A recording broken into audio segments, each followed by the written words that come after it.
Have you ever lovingly admired a wobbly bookshelf you spent hours assembling, even though a perfectly sturdy store-bought one was available for the same price?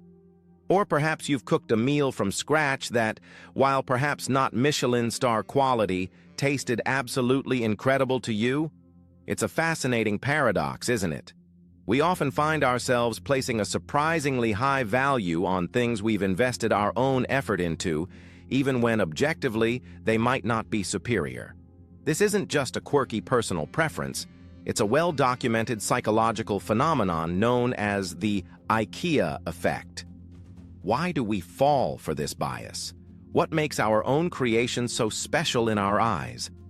We're about to uncover the deep-seated psychological reasons behind this universal human tendency, and trust me, the insights are truly eye-opening. The IKEA effect isn't just a catchy name. It's a concept first identified and rigorously studied by researchers Michael Norton, Daniel Moshon, and Dan Ariely in 2011. They observed that consumers tend to overvalue products they have partially or fully created themselves. In one compelling study, participants were asked to assemble IKEA furniture, build Lego creations, or fold origami. The results were clear. Those who assembled these items were willing to pay significantly more for them than those who merely examined identical, pre-assembled versions. This wasn't about the objective quality of the item. It was about the personal investment. Can you recall a time you felt this exact sentiment towards something you crafted? This foundational research illuminated how our labor quite literally leads to love, reshaping our perception of value. At the heart of the IKEA effect lies a powerful psychological principle known as effort justification.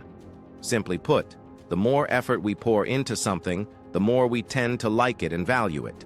Think about the hours you might spend on a challenging project or a difficult hobby.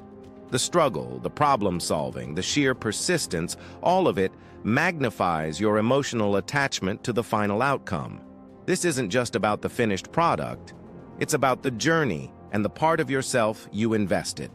Our minds unconsciously rationalize the effort, elevating the perceived worth of our creation to justify the energy we expended. It's a form of cognitive dissonance reduction. If I worked so hard on it, it must be valuable, right? But the really interesting part is coming up. It's not just about the effort itself, but what that effort signifies to us. Now, let us look at this from a completely different angle. The IKEA effect isn't solely about the sheer physical effort. It's deeply tied to our fundamental human need for competence and achievement.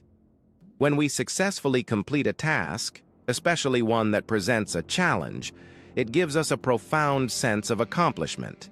This feeling isn't just pleasant. It significantly boosts our self-esteem and validates our capabilities. Studies have shown that if a task is started but not completed, the IKEA effect is significantly diminished. It's the successful transformation from raw materials to a finished product, driven by our hands and our ingenuity, that truly ignites this overvaluation. Did you know that this feeling of mastery is a cornerstone of motivation? It's a powerful psychological reward that makes our creations feel truly special. Beyond just effort and competence, the IKEA effect taps into an even deeper psychological wellspring. Our creations often become extensions of ourselves. Psychologically, we attribute characteristics of ourselves to the things we make. It's akin to a parent's affection for their child. Our creations become our babies. This sense of ownership and personal connection is incredibly powerful. Think about an artist with their painting, a writer with their manuscript, or even a gardener with their carefully cultivated plants. These aren't just objects. They embody a piece of their creator's identity, skill, and vision. What you are about to learn will surprise you, as this emotional attachment can sometimes lead us to overlook obvious flaws in our own work. This profound bond makes it incredibly difficult to objectively evaluate or part with what we've brought into existence. Understanding the IKEA effect isn't just an academic exercise, it has immense practical applications.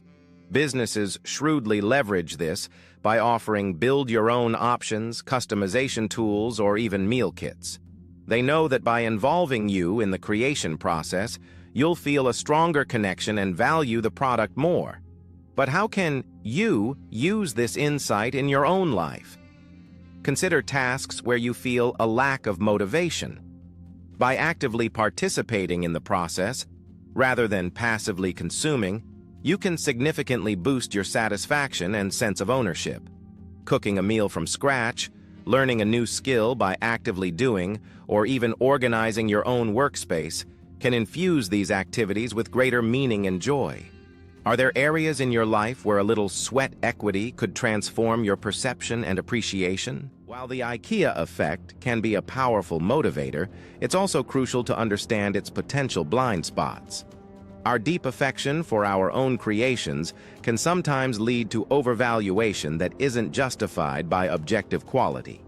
This might mean stubbornly clinging to a flawed idea, refusing constructive criticism on a project, or overestimating the market value of something we've personally built. It can be challenging to see our work through an objective lens when it carries so much personal meaning. This isn't a problem when it comes to a wobbly bookshelf, but in areas like business decisions or creative endeavors, this bias can hinder progress and improvement. How do we balance the intrinsic satisfaction of creation with the necessary critical evaluation needed for growth and improvement? So the next time you find yourself admiring something you've built, cooked, or designed, remember the powerful psychological forces at play. The IKEA effect reminds us that human beings are fundamentally creators, and our effort, competence, and emotional investment transform mere objects into cherished possessions. It's a testament to our innate drive to shape our world and leave our unique mark. Embrace this incredible human tendency. Dive into projects that challenge you, pour your heart into your work, and savor the satisfaction of creation. But also, cultivate an awareness of this bias. Appreciate your efforts but remain open to feedback and objective evaluation, knowing when to lovingly tweak or even let go. What do you think? How has the IKEA effect manifested in your own life, and how might you harness its power more effectively going forward? Share your thoughts and experiences in the comments below.